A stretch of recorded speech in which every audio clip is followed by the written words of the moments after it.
masih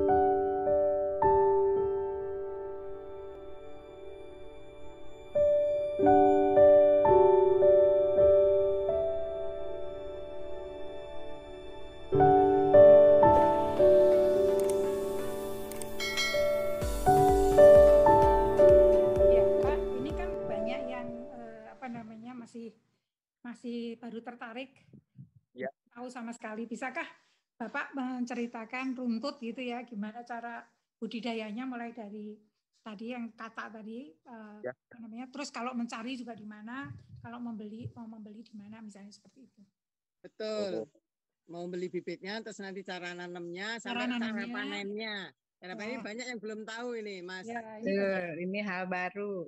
Ya, betul, Mas Ribut ya. Tolong, Mas.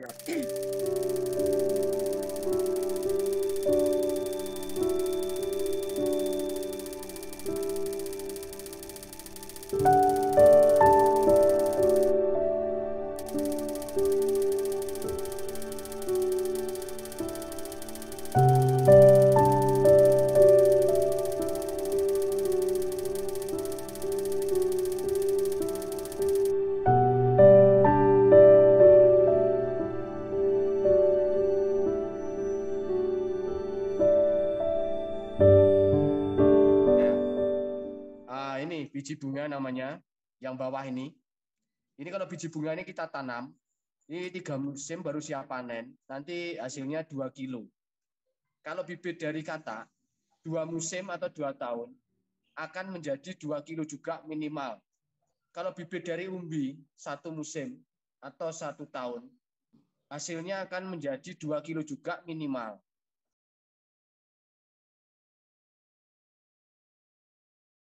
Ini cara budidaya porang sebagai berikut. Tanah digeburkan dulu, dicangkul atau di traktor. Setelah itu kita membuat gundukan. Gundukannya ini kita dari ke kanan ke kirinya kita buat 60 cm jaraknya. Terus jarak tanam bibit 25 cm.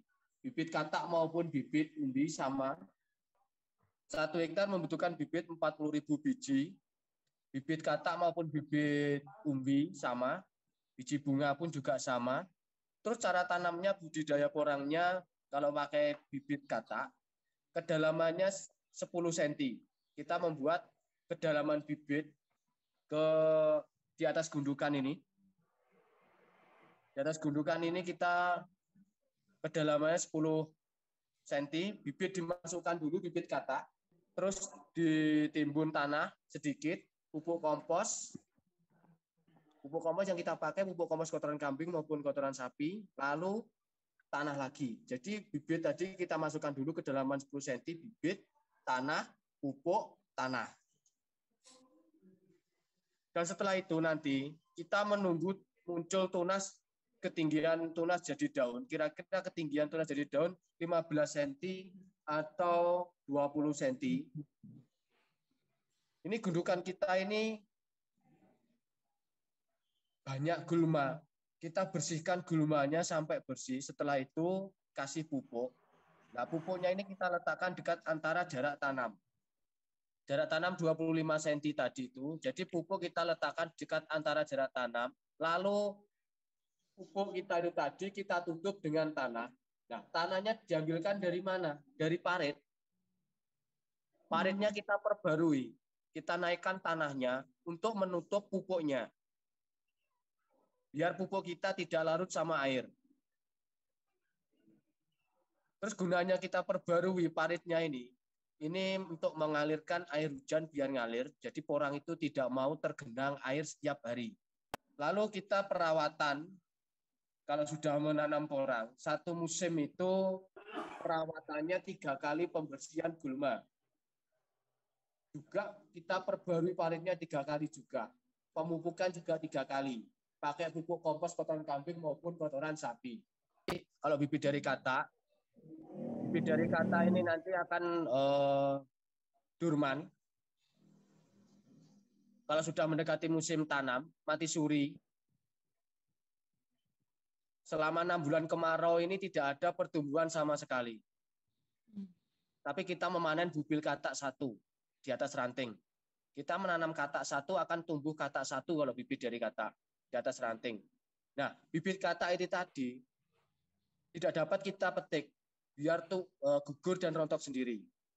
Setelah itu nanti kita kutip, kita bawa pulang, kita simpan di rak-rakan. Bibit katak cara penyimpanannya seperti ini.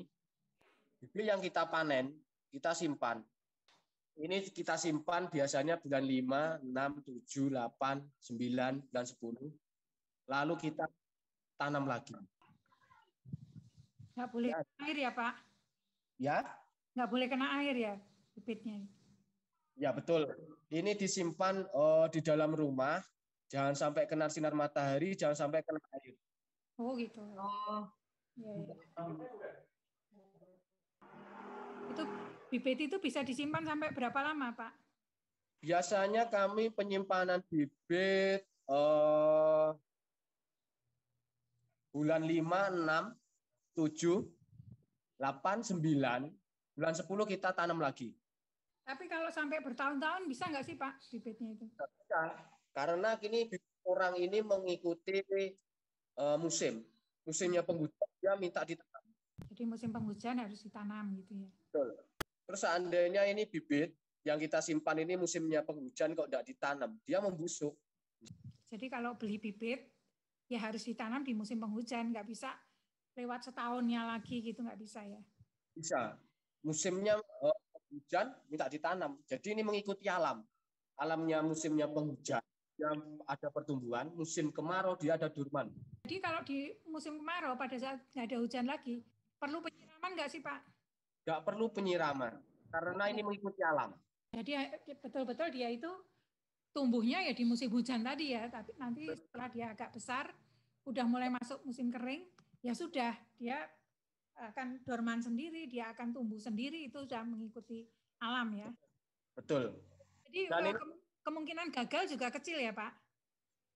Kalau bibit, kalau saya sarankan ya, kalau pemula, petani porang, saya sarankan bibit dari katak, pertumbuhannya 99%.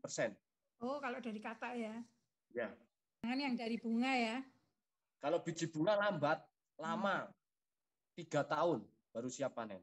Nah, ini contoh, ini yang musim pertama, nanti akan dorman selama 6 bulan kemarau, tidak ada pertumbuhan sama sekali. Yang kita lihat cuma hamparan tanah kosong. Lalu nanti tahun depan musim hujan turun, dia akan muncul tunas sebesar ini. Oh. Dan akan lebih tinggi pohonnya, rantingnya semakin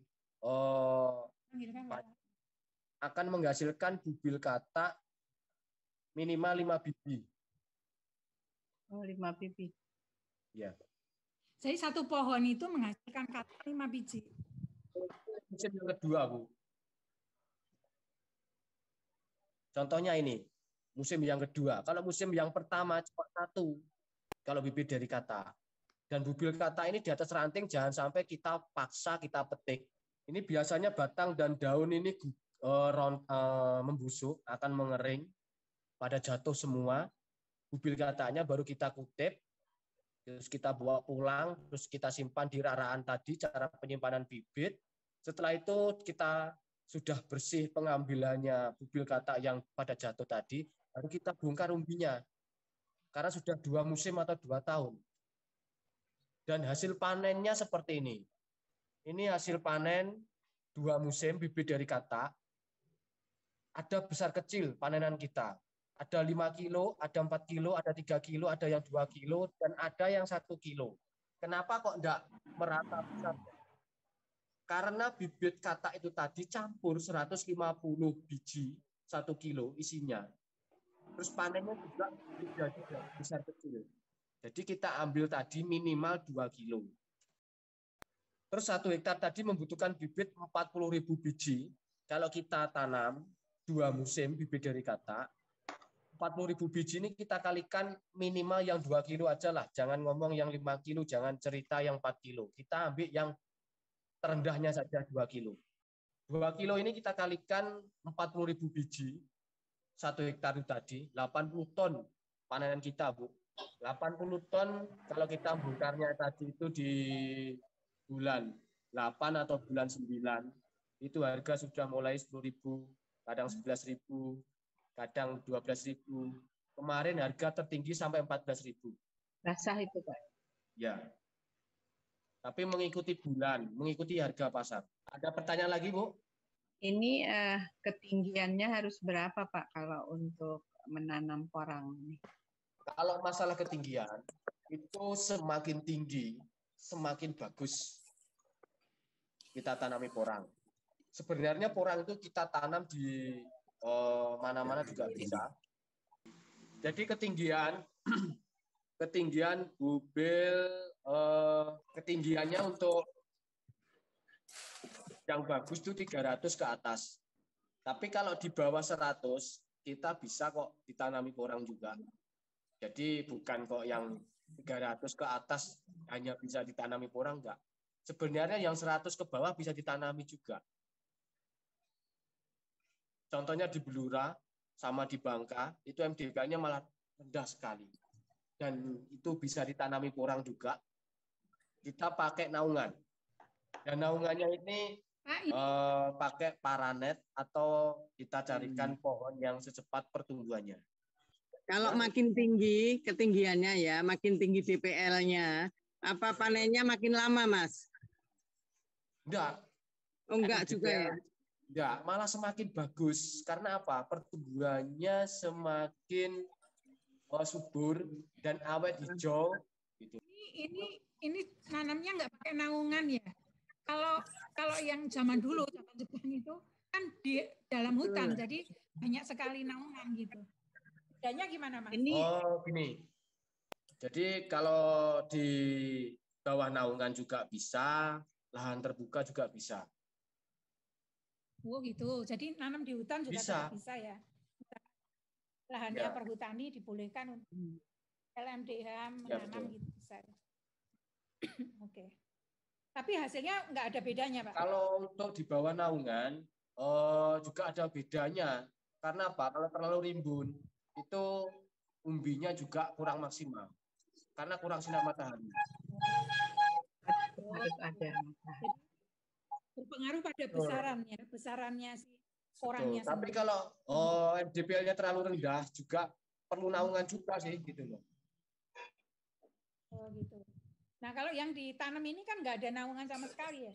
Betul. Gitu. Nah ini MDPL-nya bagus. Jadi MDPL-nya di atas 300. Pak, seberapa besar kata itu bisa diambil, Pak? Ini kata ya. Sebelah kanan itu kan kelihatan yang di atas itu kata. Terus mulai diambil kapan, Pak? Itu nunggu gugur, rontok sendiri. Oh, rontok sendiri, bukan dipotong. Jangan dipaksa. Kalau dipaksa dipetik tidak dapat untuk benih ke depannya. Ini yang membedakan, paling mudah untuk membedakan suwek sama porang ya. Betul. Ini bunga ya. Nah, itu bunga, biji bunga. Oh, berarti satu bunga isi bijinya banyak banget. Banyak. Dan biji bunga ini kalau kita tanam lebih lama 3 tahun. 3 tahun ya. Siap panen. Ya, ini perajang. Betul. Ini mesinnya atau pakai manual. Kalau kita mau membuat kering, kita jemur pakai matahari. Ketebalannya berapa? Pakai oven juga bisa.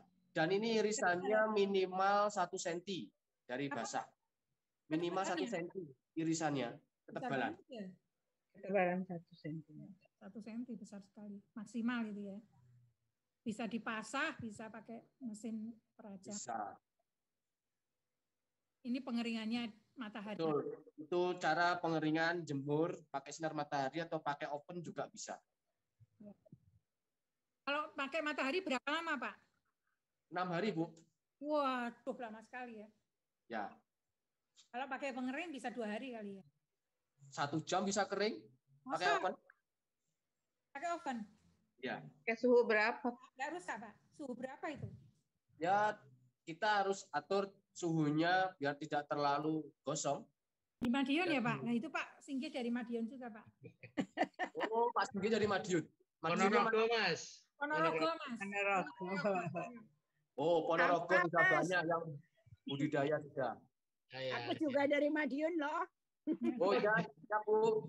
Saya juga nenek moyang saya Madiun, Mas. Takeran, Mas, takeran. Aku ya Madiun, Mojorejo. Lengkap ini yang Madiun kabeh. Madiun ternyata. Kalau ibu-ibu sama bapak-bapak ini main ke kantor kami ajak ke kebun, saya perlihatkan praktek langsung di kebun.